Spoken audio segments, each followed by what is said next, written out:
In this episode of Cobb TV, we are talking about the drumming style of Mick Fleetwood from Fleetwood Mac.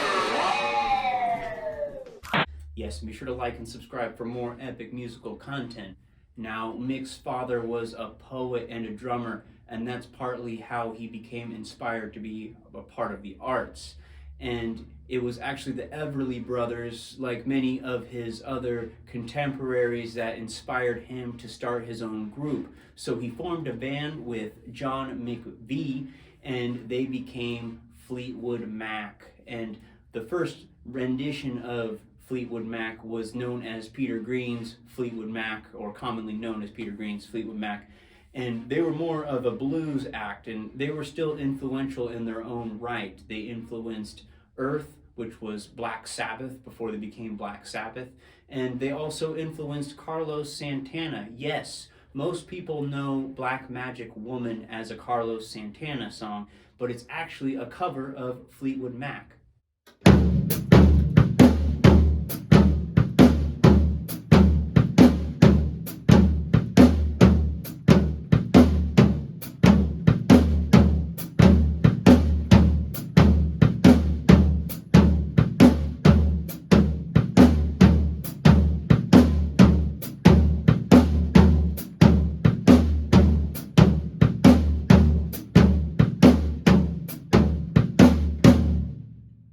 And just in that groove alone, you'll notice something about Mick's playing. He loves being heavy on the tom-toms. It gives him somewhat of a tribal feel when it comes to approaching his grooves. And another great tom-tom beat that I really love is, of course, going to be Go Your Own Way.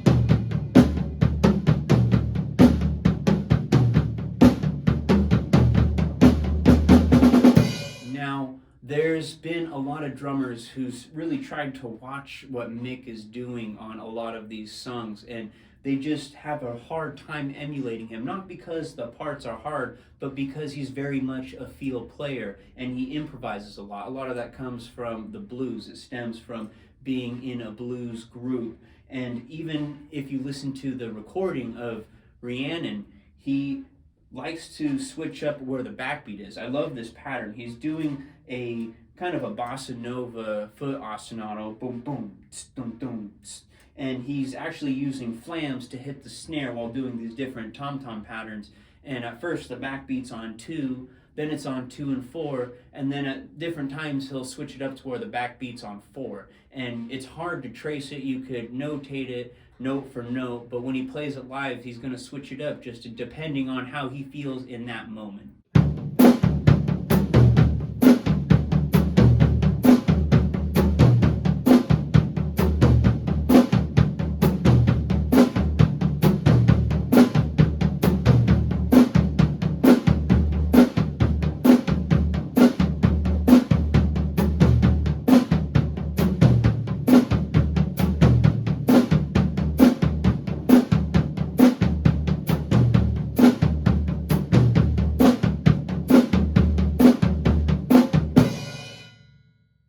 I did mention that he is very much steeped in blues, his feel and his style and his playing.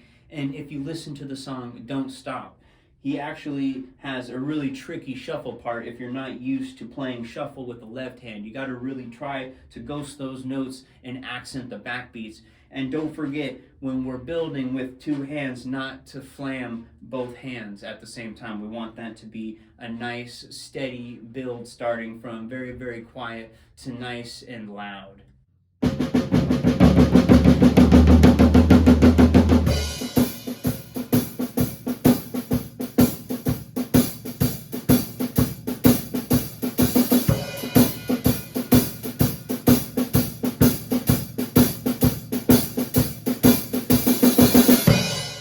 right, the last track we're going to talk about is Dreams. Yes, when you listen to the recording, it is still fresh today. It might be one of the best recorded songs of all time, and I will stand by my word on that. I absolutely love the tune. And the intro, just right off the bat, is a little bit tricky.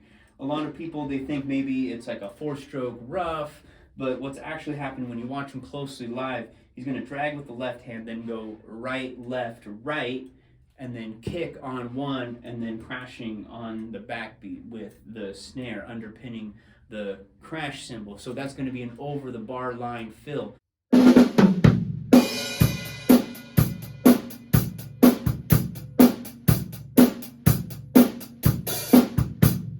And this groove is so airtight, it really demonstrates how deep his pocket is, which a lot of people I've heard think or assume that this is actually a loop, that they looped the drum beat, which they actually didn't. If you listen, there's more nuances and subtle changes as you listen to the track. For example, halfway through the verse, he moves to the rack tom, and then he plays that same intro fill, only he is accenting the word thunder by hitting the snare on beat one as opposed to just the kick.